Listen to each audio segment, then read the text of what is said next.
Hello, listeners. Welcome to another episode of Cognitive Dissidents. As usual, I am your host. I'm Jacob Shapiro. I'm the Director of Geopolitical Analysis at Cognitive Investments.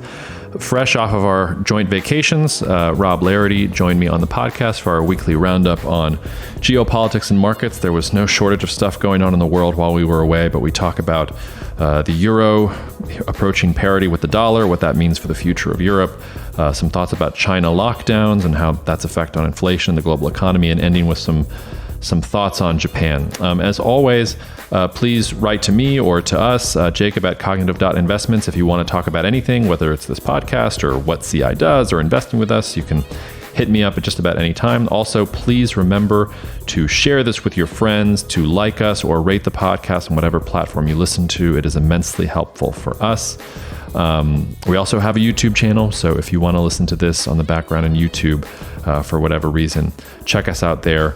Hoping to post some videos there too soon in the future. So without further ado, hope you guys had a great last week and a great weekend. Cheers. We'll see you out there. Cognitive Investments LLC is a registered investment advisor. Advisory services are only offered to clients or prospective clients where Cognitive and its representatives are properly licensed or exempt from licensure. For additional information, please visit our website at www.cognitive.investments. The information provided is for educational and informational purposes only and does not constitute investment advice, and it should not be relied on as such. It should not be considered a solicitation to buy or an offer to sell a security. It does not take into account any investor's particular investment objectives, strategies, tax status, or investment horizon. You should consult your attorney or tax advisor. Rob, I wish I was coming to you live from the Sri Lankan presidential residence pool, where I see everybody's been hanging out for the past week after storming it. But alas, I'm stuck in my office. It's nice to have you back. Well, at least it's a nice new office. Yeah, but it's not the Sri Lankan president's pool. It's always fun to see that stuff. It reminded me of when the protesters got into Gaddafi's house or one of his palaces or whatever. And this is Gaddafi's hat, and this is Gaddafi's scepter, and this is... Anyway, we're off to a great start. Rob, you're recently back from France. We thought we'd start off our return. There's so many things have happened in the last 2 weeks. There's so much to talk about. So we're going to try and keep things relatively focused on a couple topics. You just came back from France. There's some headlines about how the euro and the dollar are reaching parity for the first time in 20 years. Germany's trade surplus has evaporated. Boris Johnson is gone. There's no shortage of headlines in Europe. So why don't you at least first tell the listeners how France was and have you learned anything on the ground there that is useful for them to know? Well, France was great. Although I'm suffering from the hangover today of having eaten crepes for breakfast, lunch, and dinner for a week, and now back on the routine, which is always hard. You have a very, very difficult life. It's very difficult. I apologize. It's tough. But overall, the parity between the dollar and the euro has been capturing all the headlines, and there's been a lot of talk about why that is. And it seems like the consensus is that because Europe is going into a deep recession. That's what I'm reading. And I would like to talk about that a little bit because I think that's an interesting topic to get into. So with regard to France specifically, I think there's some interesting stuff happening there. And it's interesting how in the US we tend to lump all these countries together. And when we talk about Europe, we often conflate what's happening in Germany with what's happening elsewhere. And it's a very different situation, as you alluded to, in talking about the German trade numbers and what's happening there. France is a different story, I think. And I found it interesting to actually be on the ground for the first time in a while and speak to people about what they're feeling, what they're seeing. And I came away, frankly, with a much more positive view than I would have if I were just sitting here looking at the Bloomberg terminal the whole week. Why? So what did they tell you that made you a little more optimistic? First, I think there's a perception that energy prices are just killing everyone and that households are getting squeezed just across the board in Europe. That doesn't seem to be the case. In France, at least, that was not a subject of conversation. And if you know French people, as I know that you do, they tend to complain. It's part of their, national heritage. And no one was complaining about energy. Even when I asked them and prompted, they would say, "Oh yeah, sure. We read about it. It's probably an issue." But no one is sitting there making that a big deal in everyday conversation. So that was a surprise. The other surprise was just thinking again about these differences between Germany and France and Italy and the more Mediterranean countries. Tourism is booming, absolutely booming right now. When I go, I like to read the little regional newspapers. So there's France West. That's the front page is some serious article about what's going on in national politics, and then it's a piece about like who won the cutest dog contest in the little village next door, is that kind of thing. And there was an article in there over the weekend where they interviewed the head of the SNCF, the French train system. And he said that train ticket sales this summer were up 10% against 2019 levels, which is really, really big. And I asked a lot of people when we were in Paris, what they were seeing in terms of tourism volumes and things like that. And they were very bullish. Everyone said that the tourism numbers were off the charts, and you can just feel it. Just walking around the city, it is packed, and it was packed in Brittany and the countryside as well. And I was with extended family of my wife's, and it's not a very touristed part of Brittany where we go. Brittany is sort of like Cape Cod for French people, for those who don't follow these things. So it's very popular to go there in the summer, but in certain places more than others. So we were out in Finistère, which you can actually take a run from where we were, and you are in the westernmost point of France, which is kind of cool. And it's all locals. It's not a huge tourist destination because there's not much to do there.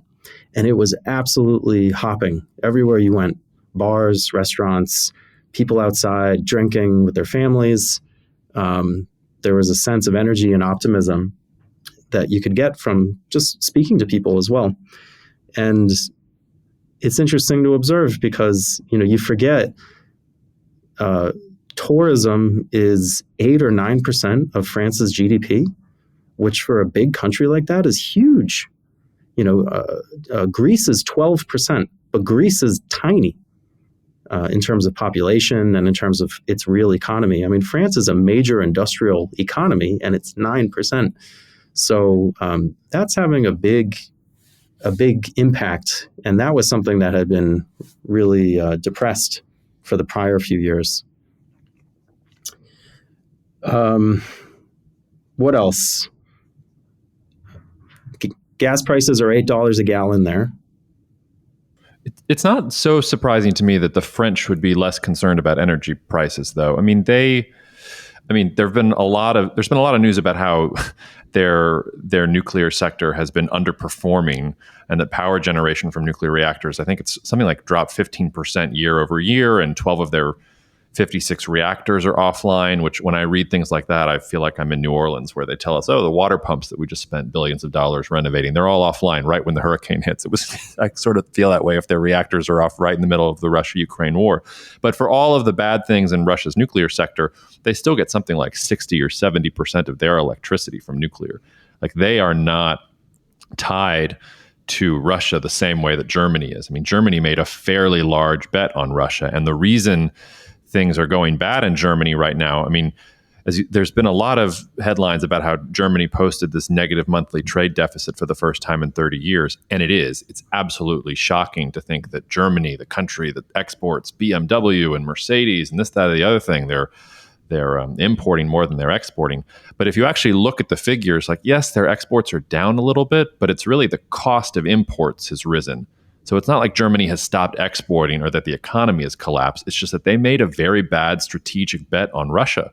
And if energy prices go up, like, Germany's going to feel that. So it's not quite that the sky is falling, but I do think you're absolutely right that we're in the situation where Germany and any other country that bet on Russia as a source of cheap energy, it's going to be very difficult. And France is the largest country in Europe that didn't really make that bet, because Italy made that bet too. I mean, they're really sitting in a pretty good position right now, even though I saw that the French prime ministers, they're talking about completely nationalizing the electric utility there. So that might have something to do with it. I wonder if they can translate that into leadership in the bloc, because it looks like the bloc is going to need some leadership here fairly soon. Yeah, and I looked up the numbers from last week in anticipation of this, just to see what that mix was. You mentioned the nuclear being 60 to 70%. So that's exactly right. So last week, nuclear represented 63% of France's electricity generation. Gas was only 11%, and solar was 12%, which I found surprising. Yeah. There's a seasonal element in there, I'm sure, because these are numbers from last week, and it's summertime and no cloudy gray skies, and they're having a heat wave. But still, that's a big number. No, they've been able to. They made a strategic decision, and it's paid off for them. But it does. I think it does actually give France an opportunity. I mean, I've been thinking a lot about energy the last couple of weeks for a lot of different reasons. But when you go back in history at these moments of general transition, whether it's geopolitical or economic or in the context of wars, it's usually the countries that have access to energy cheaply and reliably that do the best. I mean, France has a lot of issues, and I mean, Macron is going to be dealing now with he doesn't have his absolute majority, so he's not going to be able to do some of the things that he wants to do. But France, relative to most of the other European countries, is in a fairly strong position. I mean, contrast them with what seems to be happening in Italy, where we're about to get, well, I don't want to say that we're about to get another government collapse, because I think some of this is probably the five-star movement is just tired of being left out in the cold. But, you know, Italy, like Germany, has bet big on importing Russian energy, and they're learning that that's not such a good bet. And yet, earlier this week or last week, the retail sales numbers in Italy came out, and I was shocked at how strong they were. So in May, I think these were the May numbers, so maybe this is outdated now, but retail sales were up 1.7% month over month and 7% year over year in Italy, which I think probably has something to do with the return of tourism, but still, it doesn't match the extremely pessimistic commentary that you hear, at least on this side of the pond. Like, just to clarify, Europe is not in a recession. I mean, if you look at the data, even the most recent data that's just come out in the last few weeks, they're not in recession yet. There's a slowdown happening, especially in Germany. But it's a little premature to write them off in such a way. Well, and it's also fun. I'm glad you mentioned that, because we started talking about the Euro-Dollar Parity, and maybe we circle back there now that we've hit some of the main European states. But if you look back and see when the last time the euro and the dollar sort of flirted with parity, it was right after the European sovereign debt crisis and Grexit, and people were wondering about whether the future of the European Union, if it had a future to begin with. It seems to me that usually when the euro declines, it's doubts about Europe as an entity going forward. Like, yes, there was a sharp drop after the 2008 financial crisis. Yes, there was a sharp drop sort of after the dot-com bubble burst, but then usually the euro goes back up. And the only time it's had those sustained lulls in value against the dollar is when people are concerned about the future of the European Union. And let's even say, like, maybe Europe is headed for recession. Like, maybe we're already in it and the data hasn't reflected it yet, or maybe we're going there because the Russians are not going to give up anytime soon. Like, let's just grant the argument that it's in recession. It doesn't seem to me that should be the thing that sends the euro down. It seems to me that what's happening here is that there is some doubt about whether the European Union is going to be able to maintain cohesion and stability, and that there is some doubt about, and we talked about this in the context of China, I think the last time we were on the podcast, but this sort of delinking of the direction of the major global economies. And if the U.S. is really going to hike interest rates after that big inflation print, and Europe is afraid to do that because of the higher energy prices. Is that one of the reasons that the euro is down? So I rambled a little bit there, but I wonder what your thoughts are coming out from that more optimistic view of why the market is telling us, no, that the euro is going down and it should go down more. And I mean, we're long the euro right now. We're positive on the euro long term, so it's specifically relevant for us. Yeah. This is a particularly interesting juncture for the euro because unlike those other periods like 2012, when a lot of that was driven by concerns over the survivability of the Eurozone itself and all of those sovereign related issues, I don't think that that's the case now.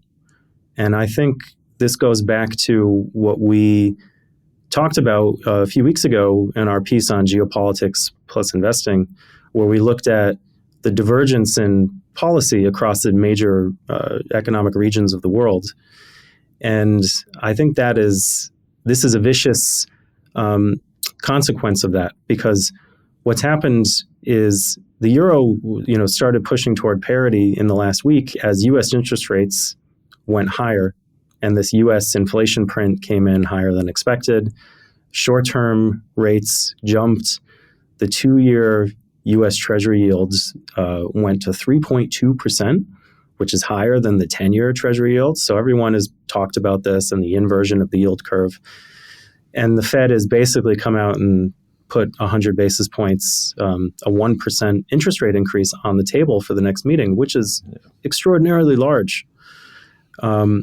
So that has happened against the background of rates in the Eurozone are 0% today. For all the talk of raising and, taking putting your foot on the brake, that's the reality right now, 0%. And the 2-year German Bund yield by comparison is 0.55% compared to 3.2% in the US. So I think a lot of what you're seeing is simply flows chasing the interest rate differential. And as that differential widens and widens, the currency is the pressure release valve for that.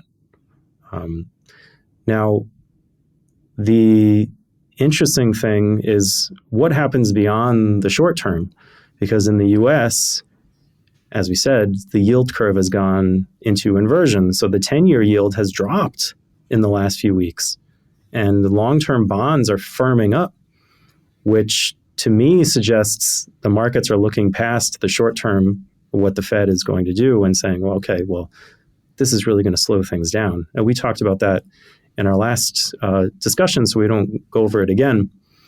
But if you take that and you compare it to the Eurozone, getting to what some of the things we were saying here and the longer term outlook and implications, I think you can make a fairly bullish case on Europe, because the US is coming off of the biggest fiscal stimulus we've ever had. And that's really a big part, the biggest part of why we've experienced inflation here. By contrast, Europe is moving in the opposite direction. So Germany's spending on arms and military modernization. France has a pretty significant stimulus program that is rolled out to help cushion the blow of higher energy prices on households. They're stimulating their economies. They're looking to invest, and they are the ones who feel this sort of existential need to do something, which is really important. And just getting to the anecdotes and the on-the-ground kind of sanity check again, you can feel that in the air. So, this is a little biased because I was in a part of France that's very eco-conscious, very sort of left-wing in that regard. But the conviction that there needs to be sort of a new basis for the economy, that Europe needs to be independent in terms of energy, that they need to overhaul a lot of fundamental underpinnings of the way the economy works, and this requires investment. That conviction is only deepened given everything going on from the environmental standpoint. And the other anecdote that I found interesting, so I went for I went for an hour and 15-minute run with my brother-in-law, who works. He's connected with the French military.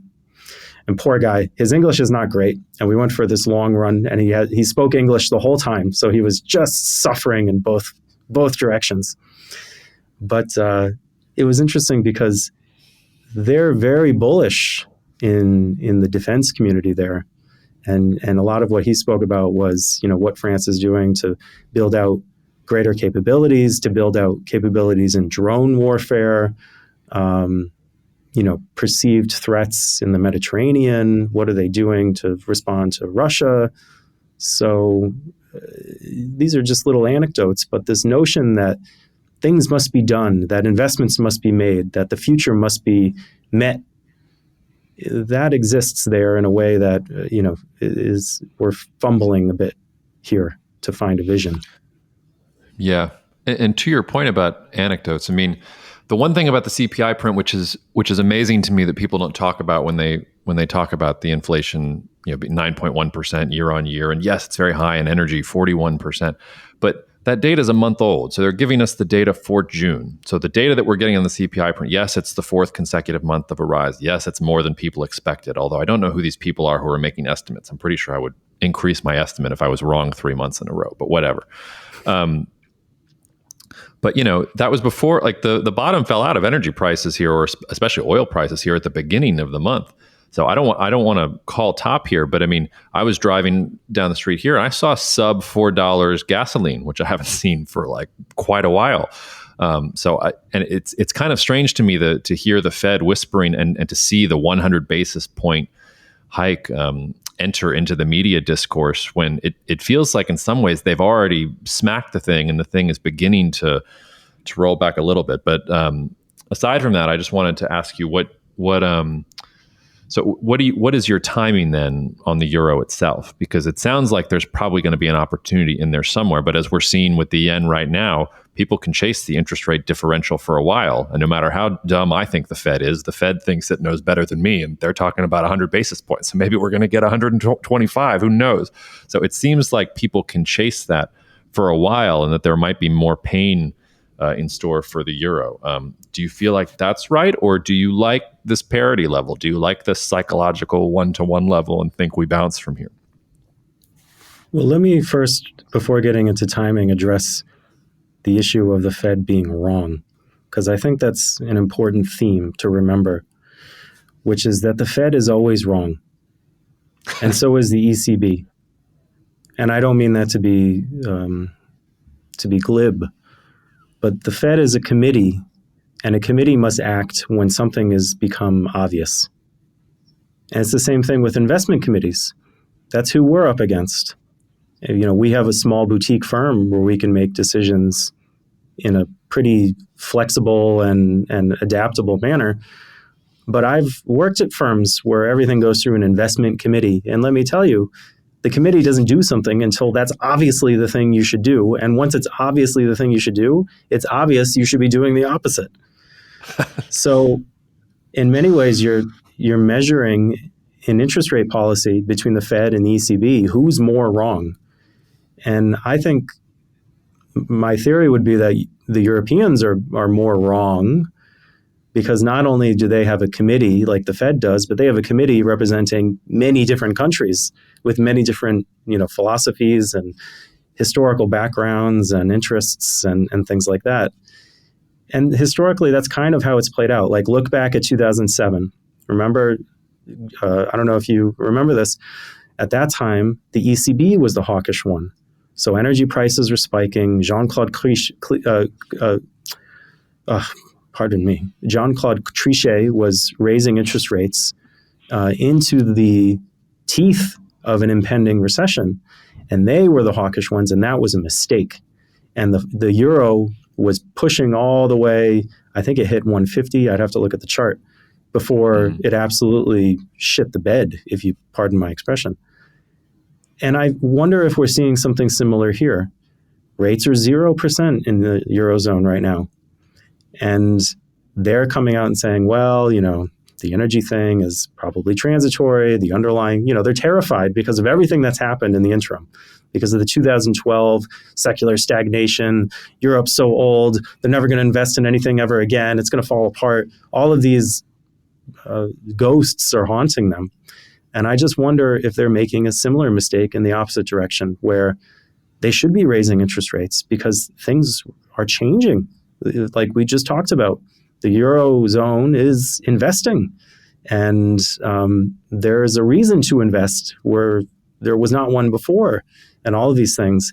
And that as that realization eventually happens, that's when you have, Christine Lagarde come out and say, hey, we think the sustainable level of interest rates in Europe is higher than it was 5 years ago. That would absolutely shock everybody. But that's not happening yet. So on the timing thing, that's a different sort of question, because a lot of that is just observing how markets react. So we have a small position in Europe right now. We're not betting the farm on it by any means. And I'm hesitant to increase that just yet. But I think the thing that I focus on is, if long-term interest rates in the US were following the short end of the curve higher, I would be much more concerned about our Europe position. And if forward measures of inflation in the US weren't falling in line with commodity prices, instead of rising in line with the, contemporaneous CPI inflation print, that would make me much more worried about timing.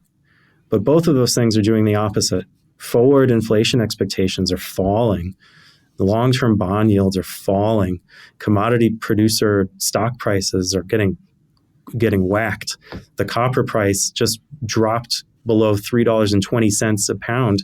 If you remember, we were here a month ago when I was saying, copper just fell to $4.20 per pound. So that's a big drop. Look at what's happened in the interim. That is a huge decline.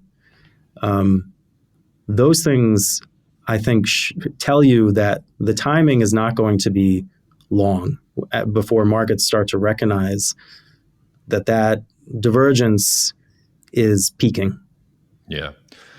The other part with copper, though, is, that's where China kind of enters the picture here, and it looks like we're heading to another round of lockdowns in China. And I was in Wisconsin earlier this week, and the first question I got from the audience was, do you think that they're going to continue to do the zero COVID thing? And I said, yes, absolutely. They say they are. And if they say they are and they keep doing it, I think there was a brief reprieve in commodity prices there because people thought that China was going to get back on track. But if they can't get this new variant now under control, it seems like they're going to shut things up as well. So but again, that's another sort of depressant, another sort of thing that should cool off the economy a little bit, I would think. And yet Chinese equity prices are not making new lows, which I think is an interesting thing to watch. Yeah, well, that's because people they won't listen to the Chinese government when they say we're doing zero COVID. They think that they're not going to do that. But I think people have started looking at the sheer amount of stimulus that is coming out of the Chinese Communist Party, and they're realizing, they are not going to let these companies collapse as a result of this. It's very different than the Evergrande stuff that was happening earlier this year, where that was, the real estate bubble was an example of companies that did things sort of against what the Chinese Communist Party wanted. Now we're dealing with a COVID situation where companies that did everything that the Chinese Communist Party told them to do were also suffering. And you can see that the Chinese government is coming to their rescue. If they're going to choose between stability and prosperity, they're going to try and have both. They're going to try and shut it down so that the healthcare system doesn't get overwhelmed. And they're going to fire the bazooka at the problem and hope that, as it has in previous times, they're going to be able to keep afloat until this passes. Well, let me ask you a question or your opinion on something. Because in the last week, since I came back, I was out of the flow for a week, eating crepes. And when I got back, two data points really stuck out to me about China. And the first was these protests by the bank depositors, which I'm sure you saw.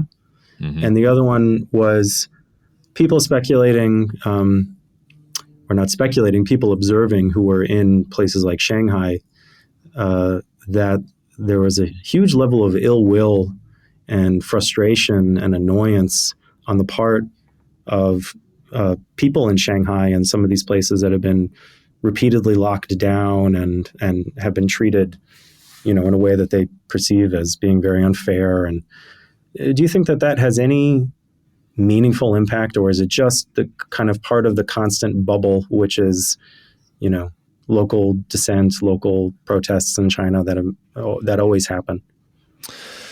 Yeah. So on the first one, I mean, that's the sort of situation where I feel less confident about my take, because you really do have to be on the ground and understanding people, and that's just not possible right now. That would have been hard even pre-COVID and pre-multipolarity and the deterioration of U.S.-China relations, but it's just getting harder and harder to get kind of actual ground truth there, and you never know when stories are being blown out of proportion. Because to your point, if you look at a map of if you looked at a map of protests in China the past 6 months, you'd be gobsmacked, because like everything is bigger in China. Sorry, Texas, but it really, they just do things on a much grander scale, and they have protests all the time.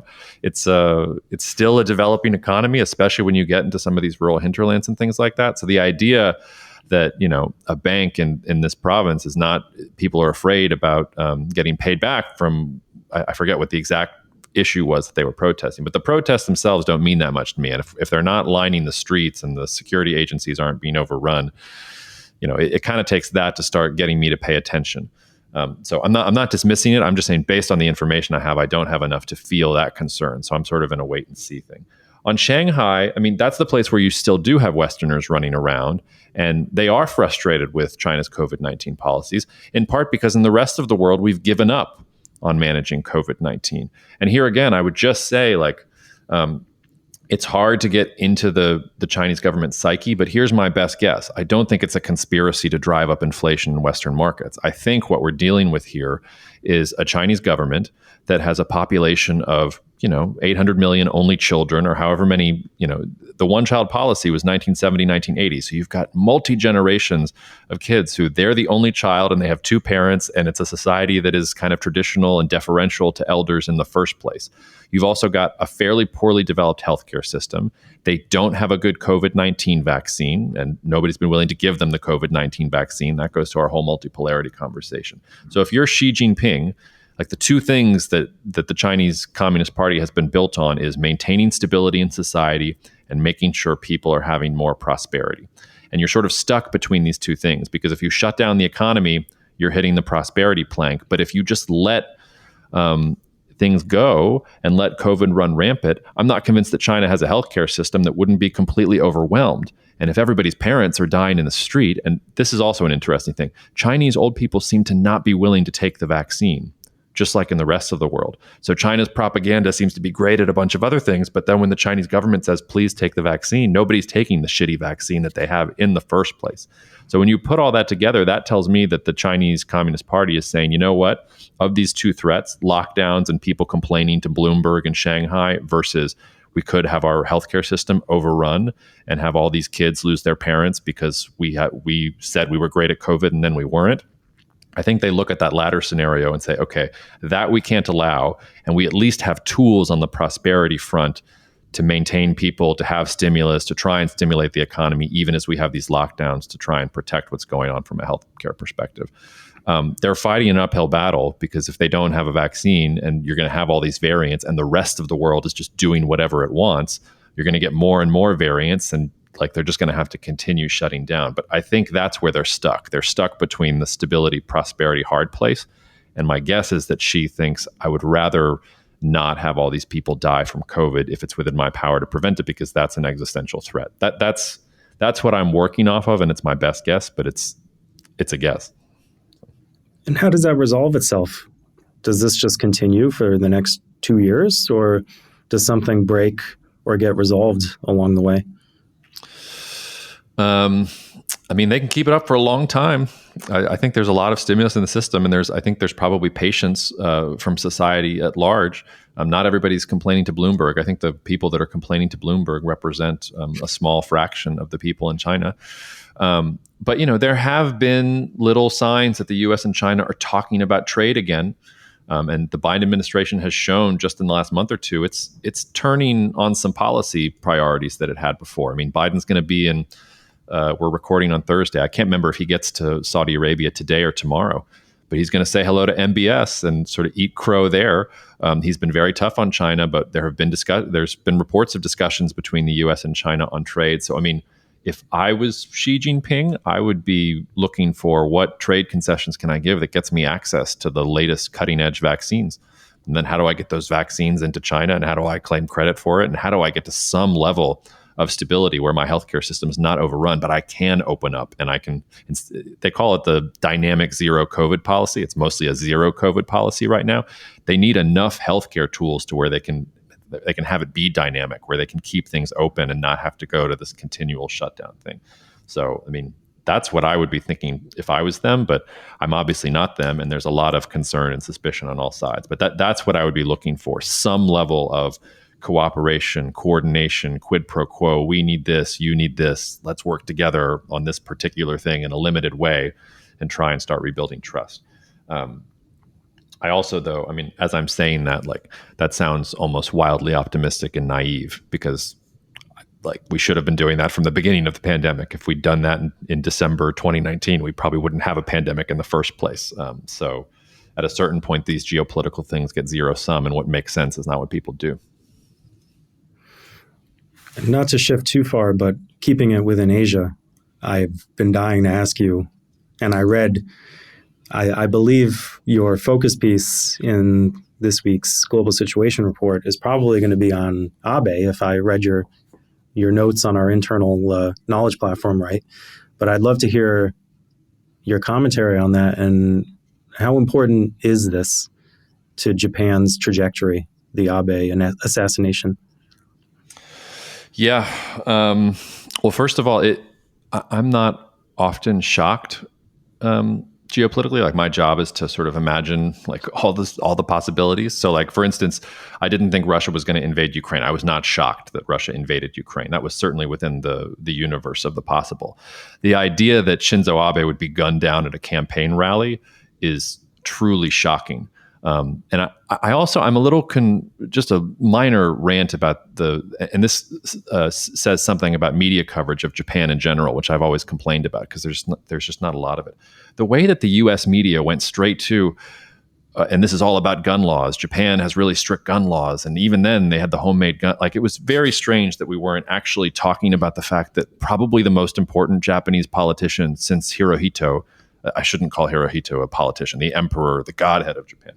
But one of the most important figures in Japanese political history just got gunned down in the street. Maybe we should talk about what that means for Japan and what's going on in that country. I will say, like, it doesn't seem like there was any foreign influence behind the assassination. I see that people have been pointing out that on Chinese social media, there's been some celebration over his death. I would point out that Xi Jinping put out a very heartfelt sort of statement talking about all of his work with Abe over time. And, social media is a cesspool. So this idea that you're going to go on social media and say, oh, some people are saying nasty things. Like, I guarantee you people are saying nasty things about everything on social media. So let's not blow it out of proportion. But it doesn't look like there was any foreign influence behind the assassination. It doesn't even look like there was any kind of domestic Japanese political faction against him. It looks like that he was gunned down by a crazy dude who blamed Abe for his mom giving all her money to a religious organization or something like that. And the reason that's important is because now we're just talking about, okay, so what does this event do to Japanese society?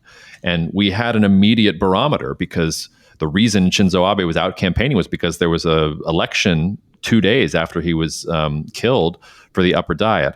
And his party did great.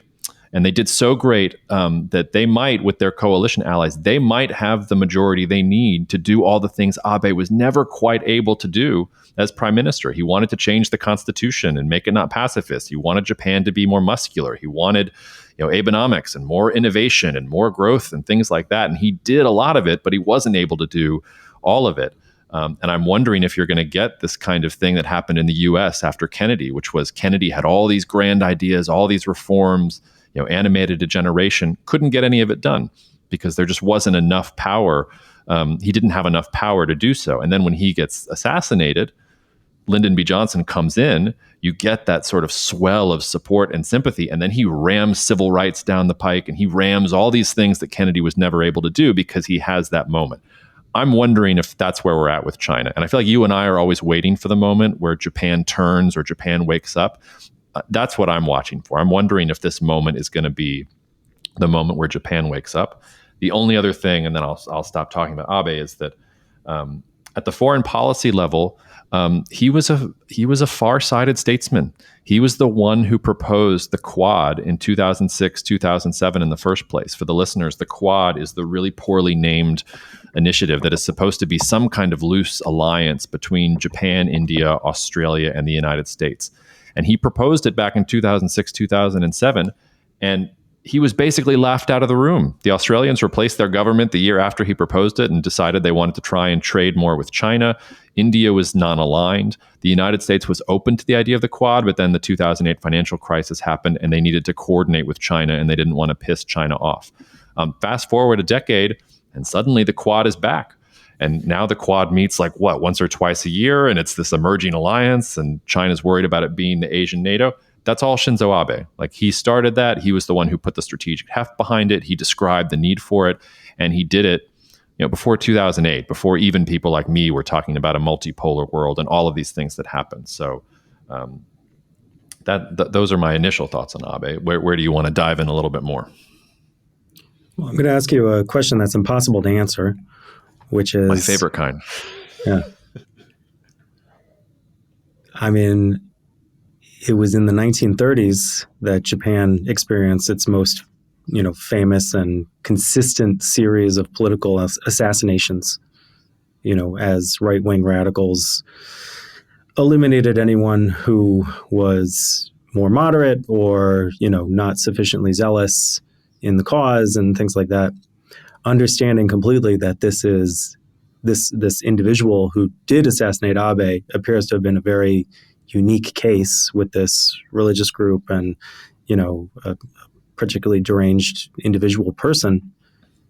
How much scope is there for this to inspire a similar wave of activity like that? Because, one of the things that always strikes me about Japan, as I study it as an outsider who, is coming from a very different place, is that you have this very traditional view in the U.S. of Japan as being this very kind of calm and, level-headed place, and they're very meek, and, society's very polite, and, all of those sort of stereotypes. And yet at the same time, you can, if you spend a little bit of time looking, you see there's, right-wing groups that are, doing unauthorized parades and blasting music. And that stuff to some extent has never gone away. Do you think that this has any bearing on that, or is this purely a piece of noise or a one-off incident? Yeah, I'm glad you asked that question, because I can get back on my soapbox for a second, because this was another thing that bothered me in the coverage of this. Everybody was exactly right. In every single English media article you could find about this assassination. Oh, I can't believe this happened in Japan. Japan is so stable. They've never had anything like this. And it's read a little bit of history. Japanese politics, not even 1930s, go back all the way. It's incredibly violent. It's incredibly bloody. This used to happen all the time. Just because they don't have guns doesn't mean they're not killing each other with samurai swords or whatever else they had on hand at the time. So the real aberration is this period from 1945 until now in Japanese history, in part because they were defeated in a major war, and the United States, a foreign country, came in and gave them a constitution. That's part of what Abe was working against. He wanted Japan to kind of rise itself. I would also just say that I've been reading on vacation, and now I'm slowly making my way through this biography of Douglas MacArthur. And just as all this happens, I'm just getting to the point where MacArthur has been appointed to rebuild Japan and really be the political figure who's rebuilding Japan. And he's talking about the Japanese psyche and writing letters about it and giving speeches about it in ways that today would seem racist, but which he was absolutely right about. I mean, he wanted to keep the emperor in power. He sort of understood what Japan was like and what Japan was going to need in order to grow and evolve beyond that. And I would also just say on the right-wing thing, yes, all societies have right-wing groups. We just talked about the social media gutter in China. I had an Israeli cab driver once who said to me the English translation is, in every house there is a trash can. So every house like has their right-wing stupid political parties. I don't see that Japan is going back to the 1930s moment at all. I don't see any like political factions that are emerging against Abe or pro. Like there seems to be none of that infighting. The 1930s was also about a clash between the military and between the political class. There had just been rapid industrialization. Japan was also conquering territories abroad. There was a fight for glory there, and who's going to get to enjoy the spoils. There was all of that was going on. That's not what's happening in Japan. In Japan, it looks like the LDP is now going to consolidate political control, and Abe's vision for the country is going to move forward. So it actually doesn't look like the 1930s to me at all. It seems like maybe Japan is going to unite around a vision of its future and push in that direction sort of single-mindedly. So it's more like the thing I'm watching for is this a Meiji restoration moment more than is this a 1930s cloak and dagger samurai or cloak and samurai sword, assassinations happening left and right. I don't think that's going to happen, but we should watch. I mean, one of the newspaper articles that I flagged when I was reading Japanese press for the last week was there was one death threat called in one of the local elections in Japan for a Japanese politician, and I stopped and I saved that one. So if we're wrong, we'll know pretty soon if Japan is going to return to that level of political instability. But I don't think that's where we're headed. I think we're headed towards a real consolidation for the LDP, and we'll see what they can do with it. And how much ability politically do you think that they have to do what? You know what I mean? Like, what is your base case assumption for if that thesis is correct and you have renewed impetus behind constitutional reform and a lot of the other things on Abe's wish list, what does that realistically look like a few years from now if it gets implemented? Well, one of the most interesting things here is what this means for Japan's relationship with China, because, excuse me, I just had to. One of the reasons that I find Abe so fascinating is because he was the guy behind the Quad. He wanted this sort of Japan as part of a broader security alliance with China being the obvious target, and yet in 2018 and 2019. He was reaching out to Xi Jinping, and he went to Beijing in 2018 and tried and play up the friendship between China and Japan. And Xi was supposed to come to Tokyo in 2020 for the first Chinese state visit in a long time, and he didn't come because of COVID. But Abe seemed to be trying to play both sides there. So he wanted some kind of alliance network, but he didn't want to lose economic relations with China. I mean, even in the 1920s and 1930s, Japan was trying to conquer parts of China because it knew that it needed the economic benefit from holding those parts. But it doesn't look like Japan, and I think if you're being realistic and you're pragmatic, if you're Japan, China's too big. You're not going to isolate them and just keep them caged in the South China Sea forever. You're going to have to find some way to deal with them. And that, I think, all comes down to some level of deterrence. So I don't think Japan realistically can get to a place where it's like, the 1930s again, and they're running around conquering most of Southeast Asia, and it's a new Japanese empire. But what they do need to be able to do is have enough of a deterrent factor with China that China takes them seriously, and not just the United States seriously, but takes Japan seriously and thinks that it has to work with Japan somehow and treat Japan. I don't think China will ever treat Japan as an equal just because of all the historical baggage there, but is not willing to just steamroll Japan or take some of these islands that are disputed between them. So, I mean, I would think it means things like stronger military alliances with Japan as a focal point. Japan's going to need to invest in energy self-sufficiency and security and things like that. Maybe nuclear weapons for Japan. I don't know if you want to depend on the U.S. nuclear umbrella ad nauseum. I could see that sort of thing emerging. You're going to have to, if Taiwan is really as important to Japan as it says, and Abe was one of the most outspoken, one of the things he was doing in the last year or two, even out of office or out of the prime ministership, I should say, was talking about how critical it was for Japan to defend Taiwan. So if you really mean that, well, you're going to have to arm them. You're going to have to figure out some kind of diplomatic, economic, security structure that keeps China out of there. So those are some of the areas that I would watch for. In some ways, the Constitution question, I mean, it's a nice it would be a nice have for the LDP, especially to say that they followed through on Abe's vision. But I mean, in practice, Japan's been behaving as if it's that like they're going to double the size of the military by 2026, probably, I think, or the size of the military budget. I mean, they've already kind of been doing these sorts of things. So it kind of looks like now, but more would be my guess. Do you think that China fears Japan?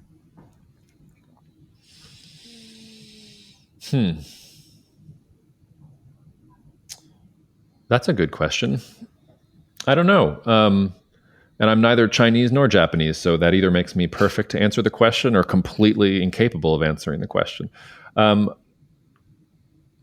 I think the first way I would answer that question is my guess is that China does not like Japan and that they have memories of what happened. I don't think the memory of World War II and all the really, and we should say really awful things Japan did to China in the 1930s and 40s. I mean, they were terrible. And this actually, you were talking about, Japan seems meek and things like that in the media. This goes back to some of the things that MacArthur was writing about even in the late 1940s. Like, even in Japan itself, they are fascinated themselves by their own national character to where they can be completely angry and completely filled with emotion and rage and irrational and just kind of go all in, especially in the areas that they conquered in the 1930s and 40s. And then a year later, they can snap back and be perfectly, oh yes, like please, like we're now on the same plane. So they have this sort of Dr. Jekyll, Mr. Hyde thing to them. But yeah, I don't think China has forgotten the 1930s and the 1940s.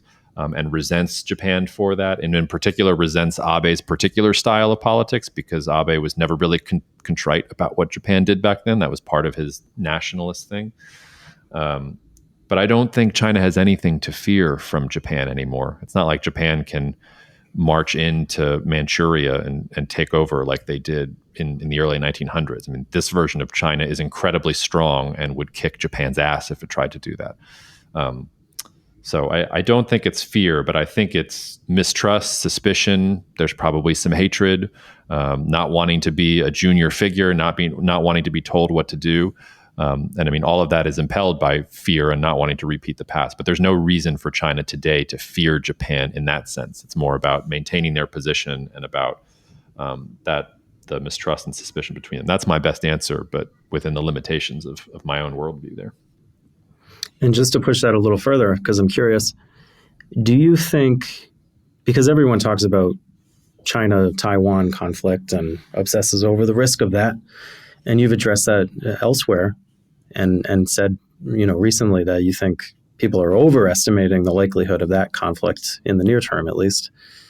Do you think that generally the consensus underestimates the risk of conflict between China and Japan, however low that may be? And let me flesh that out a little bit before you answer, because one of the things that I think about a lot with regard to Japan is I think there's a general misperception in the West of Japan and sort of the balance at work there. And we talked about the stereotypes about meekness and, the old Dave Chappelle joke that in the Iraq War, Japan's sending PlayStations, and, that's the perception. But if you really look at Japan and its perception of itself, and this is my opinion or observation, and it's, I don't want to get in trouble here. You can see the elements for potential problems there. And what I mean is, unlike Germany, which is obsessed with the national memory of what it has done, and that's such a part of its DNA now as a nation, is how do they respond to that? I don't think Japan has ever really recognized publicly, certainly not publicly, but I don't think there's even a general awareness of what Japan has done in the past, particularly with regard to Korea and China. And I think the story that the Japanese tell themselves is primarily one of victimhood and not one of remorse around the dropping of the atomic bombs primarily. And just as an example of that, did you see The Wind Rises, the more recent Miyazaki film about the inventor of the Zero fighter plane? It's really good and it's really worth seeing. And Miyazaki is a really interesting person and a very thoughtful guy. And he made this one in 2013, I think it was, and it was supposed to be his last film. And he's a real, he would have thought about what his last film he wanted it to be. And it's funny because in much the same way that people in the West, in the press, saw everything with this latest Abe assassination through the prism of our own obsessions, the reviews of that film were, oh, it was an anti-war film. And, it's, talking about the horrors of war. And if you really watch the film, it's not an anti-war film. It's a film about, the victimization of Japan and sort of the tragic beauty of what Japan had to do. And even though they knew they were going to be destroyed, that there was a nobility in building the Zero and sending the kamikazes and attacking this much more powerful and unbeatable adversary. And a lot of the imagery of the film is sort of a premonition. They don't show it in the film, the dropping of the bombs, but there's a really famous scene where the main character in the 1920s is walking into Tokyo, and it's during the time of the Tokyo earthquake, and the whole city just ripples with, the shocks of the earthquake, and everything gets destroyed, and it's just havoc everywhere. And it's very clearly a premonition of what his work was going to bring on.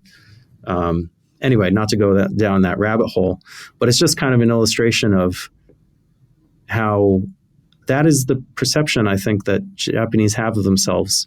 And just another anecdote, I'm really friendly with a retired Japanese businessman who has connections with America, and that's how I met him. And when asking him about these subjects in the past, I was very surprised to sort of see what the mainstream view is among Japanese, that there's really no recognition that Japan did much of anything wrong in the past. It was more that Japan acted foolishly, or that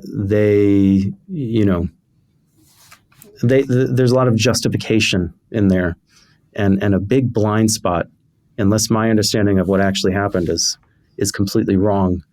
And I just find that very interesting. And one of the things, we talk about Stephen Kotkin, who I really like, and his work on authoritarianism and the Chinese regime and Russia. And one of the lines that he uses a lot that I like a lot is he says, the fascism never went away. And what fascist states today have is they have stories of resentment, stories of national humiliation. And that is the most powerful tool in their toolkit against the liberal democracies, the truly liberal societies. And, I'm very bullish on Japan. I really like Japan. I think it's a very well-functioning society in so many ways. But I do see a blind spot there, that some of that is bubbling and could resolve itself in ways that people don't expect in the next 5 or 10 years. And I don't know where that goes or what it is, but I don't think the average person in New York or Washington, D.C. really gets that. No, but I mean, I think in some sense, nobody gets Japan. I mean, I would say two things. The first is that Japan does not have, like Germany, has not looked at the sins of its past in quite the same way. Now, the reason there is so much support for the pacifist constitution and why Abe was not able to do it was because there is at least some reflexive sense that the guardrails were there for a reason. So even if it's not quite as present, Germany builds museums to the things that they did in the Holocaust and talks about it, animates them. They've been afraid to do anything for a long time. Japan doesn't have anything quite like that, but I do think there is some awareness of, there are some guardrails in place here. And if we go off, maybe we shouldn't get rid of the guardrails because the last time this happened, something bad happened. But I think you're probably right about the rest in terms of Japan's conception of itself in that regard. So, but this was the other thing I wanted to say, which is that despite all of that, I mean, I would call Japan a liberal democracy. I don't know if I would call it a liberal society. I don't feel like I know Japan well enough to say that. But as a government, I see no backsliding from even with this assassination, like elections went on as normal. There's no threat to Japanese democracy that I can read anywhere. And one of the things that I admire about Abe was the Quad was an idea of these democracies that share some semblance of these liberal values that have been so good to Japan since 1945 are worth defending. And Japan needs to be part of leading a coalition to defend exactly those values. So I think you're right that there is something bubbling in Japan, but it would kind of be ironic if the thing that is bubbling is a weird mix between all the things we talked about with Japan, but where the liberal democratic seeds that MacArthur planted in 1945, maybe they're there. Maybe that makes them the fiercest defenders of a global liberal order, which Japan benefited from arguably more than any other country in the world. I mean, they're right up there with the benefits that they got from the US-led world order and the unipolar moment. There's a reason they're the third or fourth largest economy in the world, whatever they are right now. So, well, let me push back on that because, and I'm no Japan expert, but I think the counter argument to that would be, sort of the enigma of Japanese power type of argument, which is that the Japanese put in place, on top of structures that have existed forever in Japan, the sort of surface layer theater of many aspects of Western style democracy and American style democracy, but they never really took hold. I mean, yes, Japan is a democracy. It's had one party that's been in place for as long as anyone knows. Right. I thought the wasn't there another opposition party that had a year in the sun there? Hold on, I got to Google that now.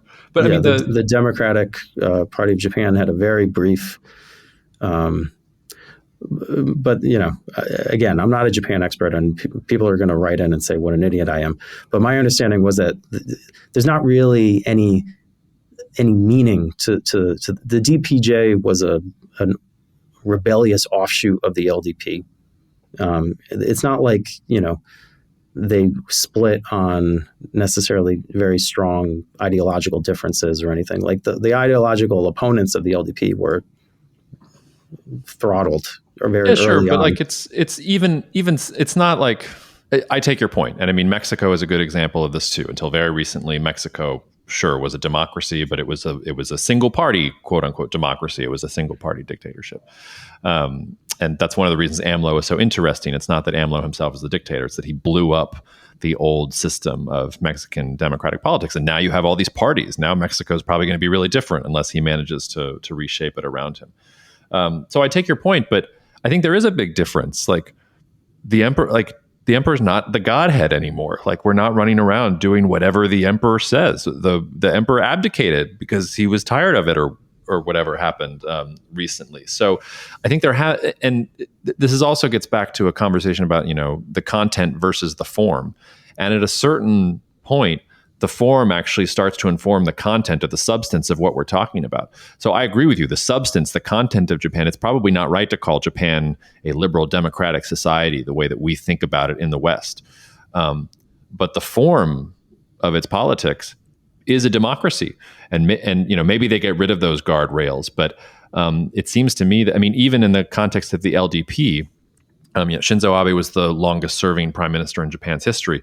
But that was bookended by a period of intense instability within the LDP. So he gets elected for the first time, 06, 07, has a bunch of scandals, gets booted out of office. And then every single year until 2012, Japan has a new prime minister. So yes, they were all LDP politicians, I guess we could argue. I think maybe one wasn't in there. I'm forgetting off the top of my head. But yeah, that was the year when the DPJ took it for a year or so. But that's still a democracy. That's not, what happened in Japan in the 1930s and 1940s was the emperor was God. Whatever the emperor said went.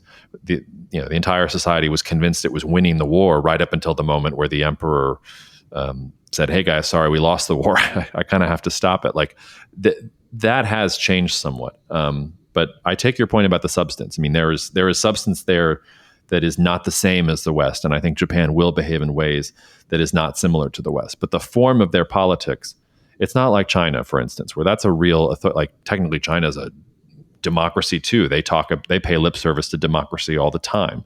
But that's not a democracy. Japan, and it's a democracy. Call it a single party state, but even within the party, like they disagree with each other. They disagree with each other, and those things are there. So that's where I would land for now. But I think you and I both have more reading to do about Japan and visiting, hopefully, to do in the future. So.